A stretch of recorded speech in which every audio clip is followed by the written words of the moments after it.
मैं चंदन कुमार आरक्षण coaching centre के संचालक, जो मसौढ़ी और जहानाबाद दोनों जगह पर हम लोग चलाते हैं। करीबन ये 2011 में हम लोग चालू किए थे आरक्षण कोचिंग सेंटर मसौढ़ी में। और आरक्षण कोचिंग सेंटर नाम देने का सबसे बड़ा कारण यही था कि हम बच्चों को कम से कम फी में पढ़ाएं और गुणवत्तापूर्ण शिक्षा दें। चंदन जी, आज के समय में आरक्षण कोचिंग सेंटर मसौढ़ी का शिक्षण के मामले में बहुत ही अपना रॉयल स्थान बना चुका है। कहीं ना कहीं आपकी कड़ी मेहनत और आपके साथ साथ आपके बच्चों की भी मेहनत सम्मिलित रहती है।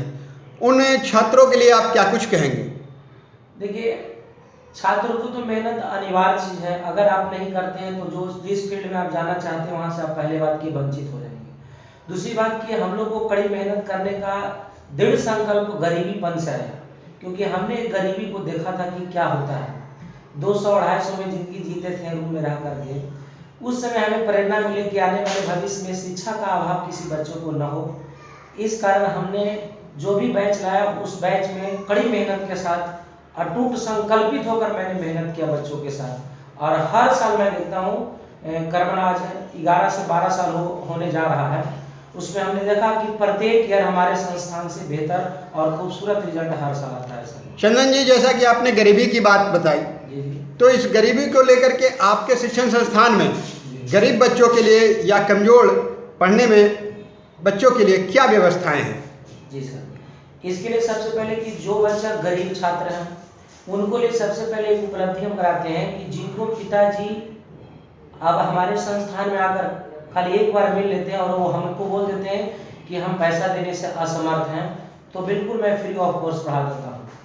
और रही बात की जो बच्चे कमजोर हैं तो उनके लिए जैसे मान लीजिए हम लोग 7:30 से 11:30 बजे तक बैच चलाते हैं, तो 11:30 के बाद उनको रोक लिया जाता है।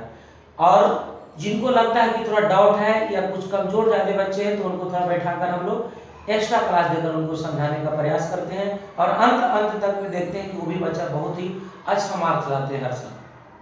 चंदन जी, शिक्षा का क्षेत्र जो है सेवा का क्षेत्र तो है ही, लेकिन कुछ शिक्षण संस्थान ऐसे भी आज के समय में हैं जो कि सिर्फ बच्चों से अपने पैसे की चाहत रखते हैं कि हमें सिर्फ बच्चों के फीस से मतलब है। वैसे संस्थानों को क्या कुछ कहेंगे आप? देखिए, वैसे संस्थान को एक चीज हम तो नहीं कर सकते कि खराब है, लेकिन हम समझते हैं कि देश का विकास या राज्य का विकास खुद को विकास नहीं हो सकता है। जस्ट लाइक मान के चलते हैं कि हम अगर कुछ पेमेंट नहीं रखेंगे तो हमारा विकास नहीं होगा। जब हमको विकास नहीं तो हो सकता है कि हमारा गांव, राज्य, हमारा समाज विकास नहीं हो सकता है। इस कारण हमको तो लगता है कि कुछ हद तक पेमेंट तो लेना ही पड़ेगा, लेकिन हाँ, हद से ज़्यादा लेते हैं तो दिक्कत की बात है। जो पेमेंट हो एक सीमित दायरा में हो। और हमको ऐसा लगता है कि मसौढ़ी जैसा क्षेत्र में बहुत ही न्यूनतम फी में गुणवत्तापूर्ण शिक्षा मिलता है, इसमें कोई डाउट की बात नहीं है। जस्ट लाइक हम लोग ही पढ़ा रहे हैं तो समझिए कि अगर 3 से 4 हज़ार बच्चा अगर दे दिए पेमेंट तो साल भर तक पढ़ते हैं। यानी 5 या 6 टीचर मिलके हम लोग 3 से 3500 से 4000 के अंदर में बच्चे देते हैं और एक क्रम साल भर तक पढ़ लेते हैं। चंदन जी, आपके यहाँ किस किस विषय की और कहाँ तक पढ़ाई की जाती है? देखिए, पहले तो हमारे संस्थान 9th क्लास से लेकर 12th क्लास तक चल रही थी, लेकिन अब मैंने एक नया चीज इस संस्थान में ऐड किए हैं। जस्ट लाइक नवोदय, सिमतला, सैनिक, मिलिट्री, ये सभी बच्चे जो बच्चे तैयारी करना चाहते हैं तो ये हमारे संस्थान में बहुत बड़ी चीज किया गया है कि सुबह 6:15 में अपने बच्चों को हमारे संस्थान में डालिए और रात्रि के 8 बजे लेकर जाइए। इसमें 2 घंटा उन बच्चों को खेलने के लिए भी हम लोग रखे हैं। इस स्कूल का मूल उद्देश्य मुझे है कि मसौढ़ी के कई बच्चे और मसौढ़ी के कई गार्जियनों को मैंने देखा कि कई दूसरे जगह जाकर बच्चों को पढ़ा रहे थे तो बहुत न्यूनतम फी में, समझिए कि 1500 रुपये हमारे स्कूल में फी जमा करिए और सुबह 6:15 में अपने बच्चों को रखिए और रात्रि 8 बजे तक ले जाइए। इसका करने का मुझको प्रेरणा क्यों मिला? क्योंकि मैंने देखा कि सीबीएसई स्कूल में कई जगह पर बच्चों को 10 से लेकर 2 बजे तक पढ़ाते हैं, बाकी टाइम जो बच्चा को बचता है वो वेस्ट जा रहा था। इसका सबसे बड़ा कारण है कि कई बच्चे गेम खेल रहे थे, तो कई बच्चे को हमने देखा कि कई जाकर कंप्यूटर सीखने के बाद गेम खेलते हैं। तो ये चीज़ से हमें कुछ प्रेरणा मिला कि नहीं, हम सीबीएसई से हट के एक बोर्ड बनाते हैं अपना तरफ से, जो हम अपना तरफ से बोर्ड नहीं, लेकिन हम हिंदी मीडियम के बच्चों को जो सैमुतुल्लाह में जाना चाहता है, नेत्राहट में जाना चाहते हैं या आर के मिशन में जाना चाहता है, यानी जस्ट लाइक कि 5 स्टैंडर्ड में जितना भी एग्जाम होता है उसकी हम तैयारी करने के लिए प्रेरणा लिए हैं। और पिछले 2022 में जो रिजल्ट आया उसमें हमको लगता है कि 25 से 30 बच्चे हमारे ये सभी कॉम्पिटिटिव एग्जाम में किए हैं और काफ़ी अच्छा हमें लगा कि हम एक नया चीज़ की शुरुआत किए हैं। ऐसे इस संस्थान 11, 12 और 9, 10 के लिए हिंदी माध्यम की ये शुरुआत है और सभी विषय यहाँ पढ़ाई किया जाता है। कहीं पर एग्जाम्पल देते हैं कि देखिए तुमको पढ़ाने के लिए पिताजी घर पे भैंस रखते हैं, लेकिन भैंस के दूध अपने नहीं पीते हैं, अपने नहीं खाते हैं, लेकिन आपके लिए, आपको पढ़ाने के लिए दूध को नाप देते हैं। वो दूध नहीं नापते हैं बल्कि वो अपने ब्लड को नाप कर भी आपको पढ़ाने के लिए चाहत रखते हैं, क्योंकि आप अगर सफल होते हैं तो उसमें मैं भी सफल होऊंगा, आपके गार्जियन भी सफल होंगे, गांव समाज सब सफल होंगे। इसलिए सफलता के कारण बता कर बच्चों को मोटिवेट करते हैं और जो बच्चे गलत ट्रैक पर आते हैं इस तरह की बातों को मोटिवेट करके हम उन्हें सही ट्रैक पर लाने का प्रयास करते हैं और देखते हैं कि कई बच्चे सफल भी हो जाते हैं इस चीज़ में। चंदन जी, क्या हमारे मार्फत हमारे दर्शक जो भी होंगे अगर वो आर्थिक रूप से कमज़ोर हों तो क्या आप चाहेंगे कि वो आपसे आकर के संपर्क करें? जी सर अवश्य।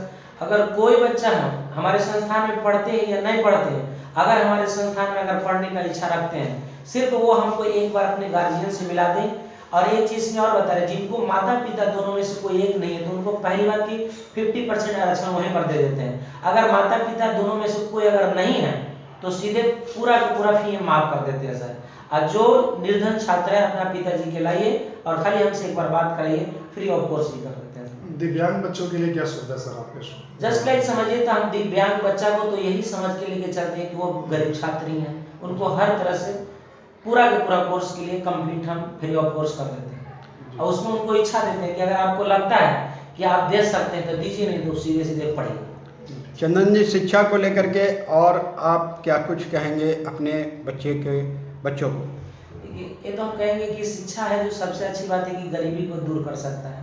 भीमराव अम्बेडकर साहब कहे थे कि शिक्षा वह शेरनी का दूध है जो पिएगा वो दहाड़ेगा। इसमें जीता जागता मैं एक उदाहरण हूँ सर। गरीबी को मैंने देखा है और गरीबी को दूर करते हम खुद अपने आप को उदाहरण मानता हूँ कि जिस बच्चा में एजुकेशन आ जाएगा, जिस बच्चा में एजुकेशन आ जाएगा वो गरीब रह ही नहीं सकता है। इसीलिए तो हम कहते हैं कि कभी कभी मोटिवेट करते समय बच्चों को भी बोलते हैं कि गरीब घर में जन्म लेना कोई गलत बात नहीं है, गरीब बनकर मर जाना गलत बात है।